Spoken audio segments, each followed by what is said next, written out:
Hi class and welcome to the discussion for issue 17, which is overseas outsourcing a good US business strategy or not? In this particular lecture discussion, we're going to encounter lots of technical terms to try and understand how countries trade with each other and what might be laws that impact businesses that try to do business in another country. So if we were in class, I would have asked you some orienting questions, which is what do you know or understand by the word outsourcing?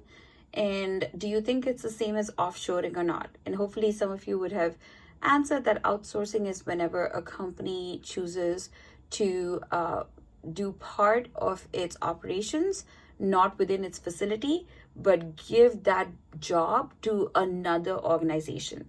So for example, every company probably needs customer service.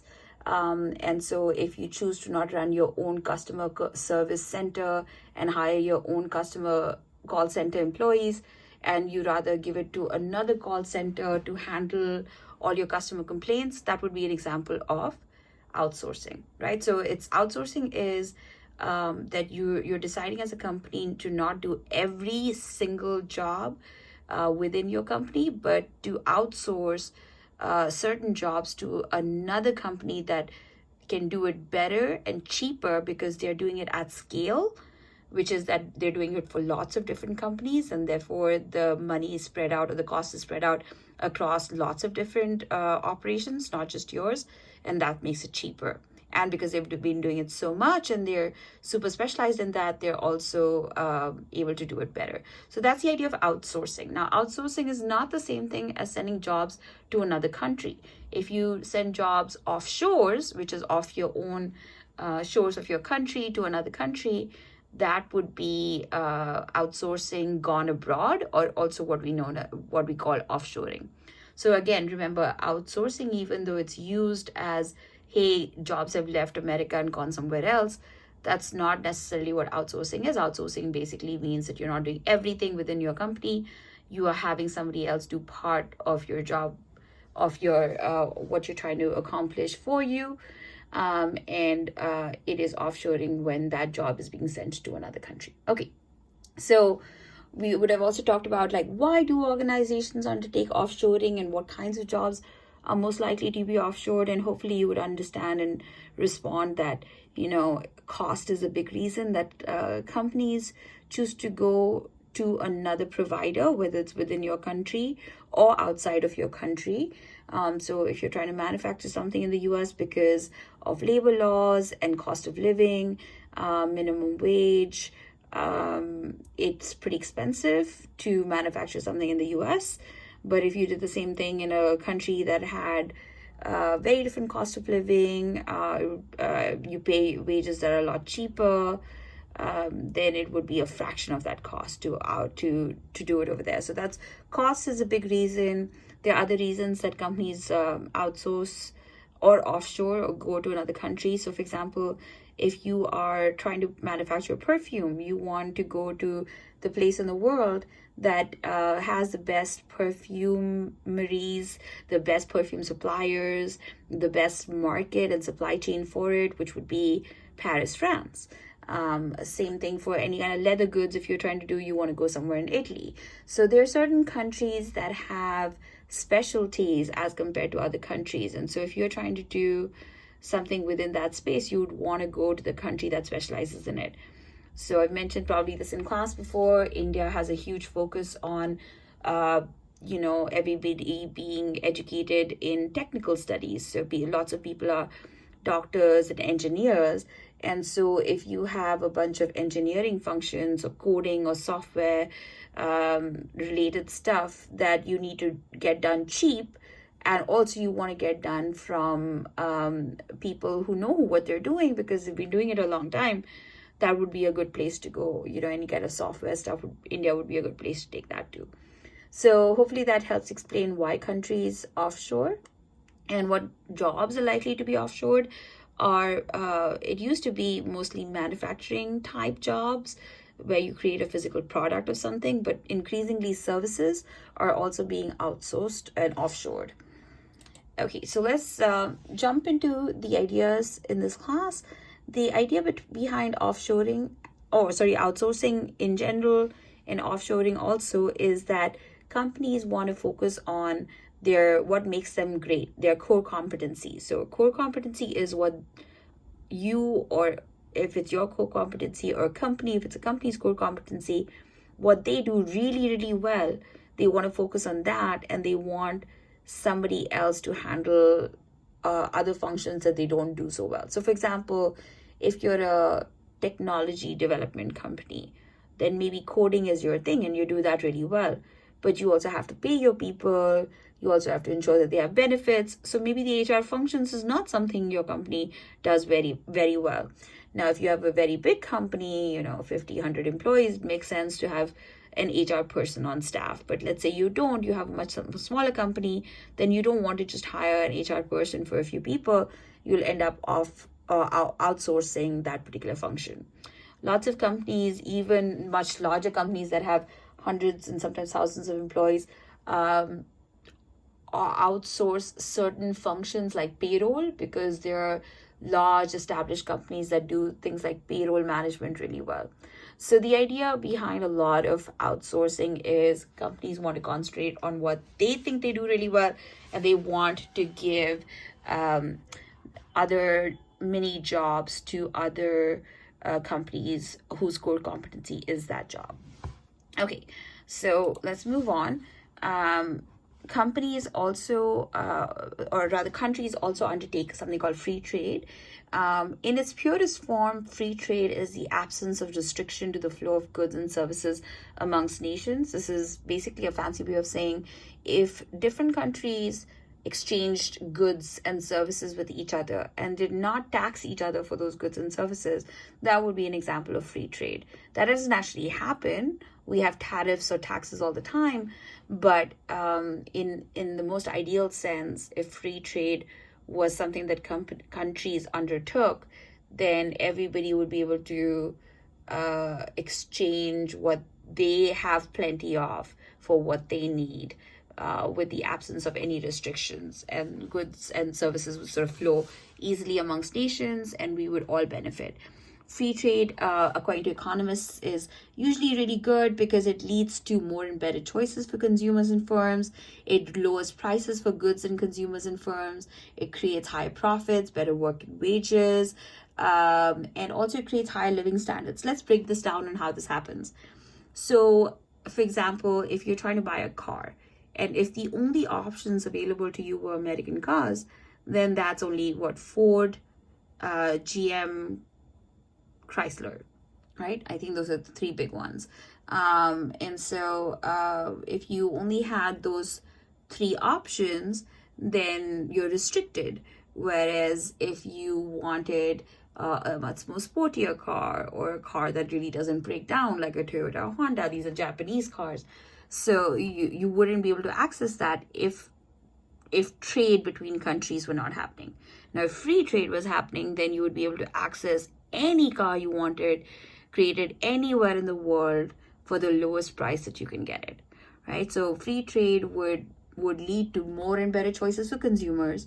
Now, because you have more and better choices, therefore the price for the goods that you're buying is cheaper because there's more competition. So now that GM, Ford, Chrysler have competition of other car manufacturers in this country, they have to up their game, and they have to make sure that the prices are down. If they were the only three competitors, then you would be very restricted with regards to quality and price that you're able to obtain.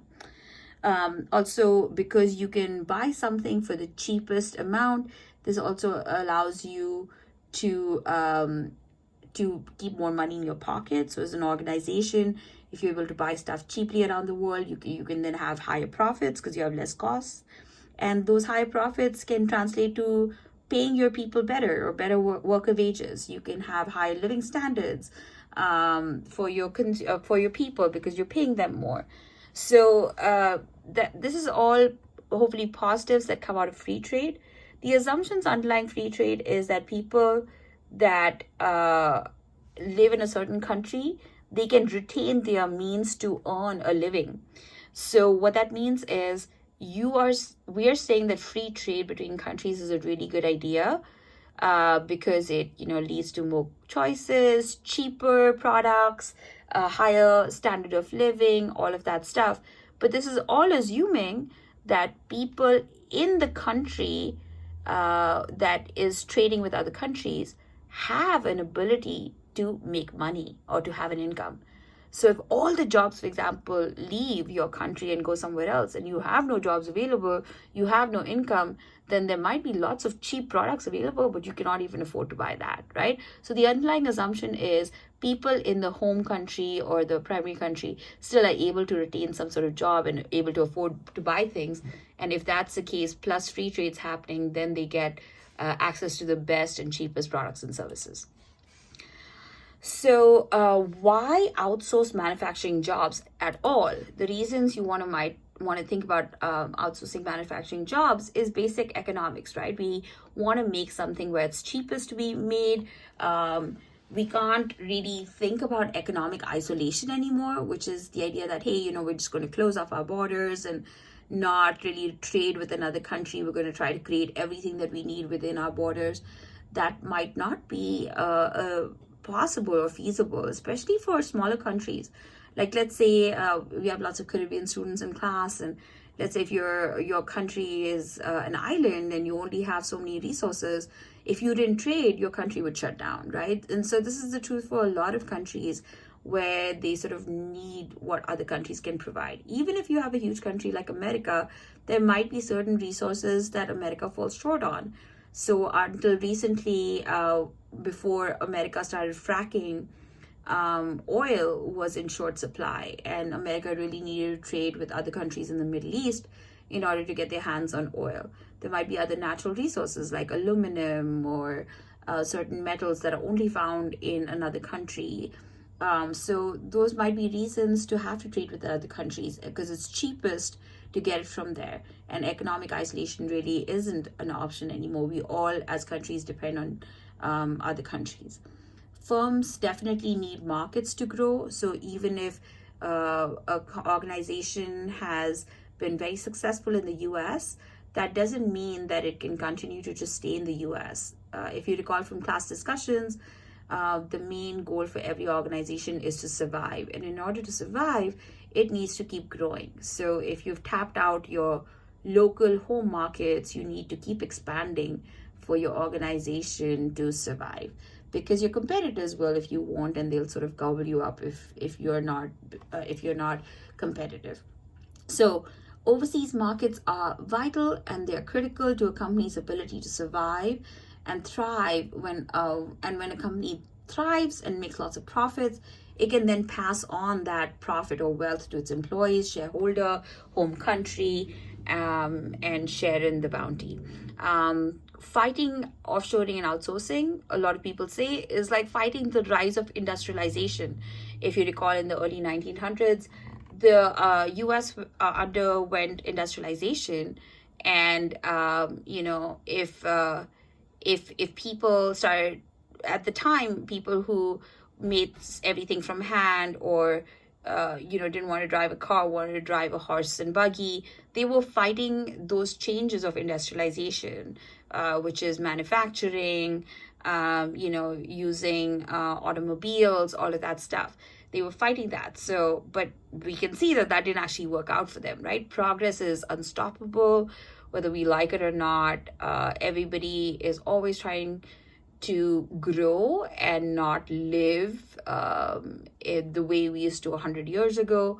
And so because of that, if most organizations try and stay in an old school mindset, they will get eliminated. And therefore, it's really not a good idea to be fighting offshoring, outsourcing, because this is sort of the way of the world now. Right? Okay, but even though this is something so essential and we need it, and it would be kind of foolish to try and fight offshoring and outsourcing, what issues might negatively affect businesses that outsource in the form of offshoring? In other words, if you choose to send certain jobs to another country, how might that negatively affect your business? So one is that you could definitely have backlash from your home country. And what that means is people who lost their jobs in the home country because the job went somewhere else would obviously not be happy about this, might protest, might shut down the organization altogether through riots. Or consumers might stop buying your products because they feel like you're being disloyal to your home country and you've sent your jobs to another country. So these are all examples of backlash from home country. So that organizations have to be mindful of when they choose to offshore. There's also hidden costs due to poor infrastructure, government policies in another country. This is something we call in international business country risk that organizations undertake when they go to another country. So examples of country risk, like I said, is hidden cost due to poor infrastructure. So for example, this would come up in our slides later on. Coca-Cola, when they're trying to set up a manufacturing plant in India, they need water to manufacture Coca-Cola, right? But water might not be completely clean and up to Coke standards. And so they now have to undertake filtration systems, cleaning systems, making sure that they have a steady supply of clean water to be able to manufacture their soft drinks. So these are examples of, hidden costs that even if labor is cheap in another country, other infrastructure issues like electricity, water, land, it might not, or roads, it might not be easily available, and trying to set those basic things up might cost the company extra that they had not anticipated for. And therefore, in effect, that cost advantage that the company had because they went to another country might get washed out. So these are some hidden costs due to poor infrastructure that might exist. There might also be hidden costs due to government policies. So for example, in China, you can't just hire and fire the way we would in the US. Every time you hire or fire, you have to go through government agencies, and they make it very difficult for you to just lay off people. And so if you're a US-based company that's trying to set up in China, that is something that you definitely have to be cognizant of, that you cannot just close your doors or reduce your operations whenever you want to. So for example, in coronavirus times, lots of organizations were trying to downsize because they did not need as much capacity because they just couldn't manufacture, and they didn't want to continue to pay wages to people, right? But if you're a foreign company within a place like China, you couldn't just stop your company's processes or paying your workers overnight because it would go against government policies. And so that is another country risk that organizations undertake. You might also have legal risks by going to another country. You might, for example, have intellectual property right risks or IPR risks. And what this means is the laws in that country might not be stringent when it comes to intellectual property right, such that you take something that's a very secret manufacturing process or a very secret recipe, like KFC's, what goes into KFC chicken recipe, or what goes into Coca-Cola's Coke recipe, and you might take that and allow people from another country to access that information, and that might get leaked, and somebody might start copying you, and even if you sue them, your court case might either not get heard for years, or if it does get heard, it might get denied because the laws there are just not as stringent maybe as the US. So these are all legal issues that might come up if you go to do work, or you try to set up operations in another country. You might also have issues with language in another country, which is part of what we call the culture risk. And what that means is even if another country speaks the same language as you, they might speak it in a different accent. They might have different phrases that they use. And this might create a lot of confusion when you're trying to communicate to people in that country. So not just with employees, but let's say your employees in another country, like you set up call center operations in India for Microsoft software, right? And somebody in the US is calling Microsoft and they get connected to an employee in India. And maybe that person's technically really good and very sound and knows what to do, but their accent's so thick that they're just not able to communicate with the American on the phone. And that's an issue that might come up, which is what we call a cultural issue.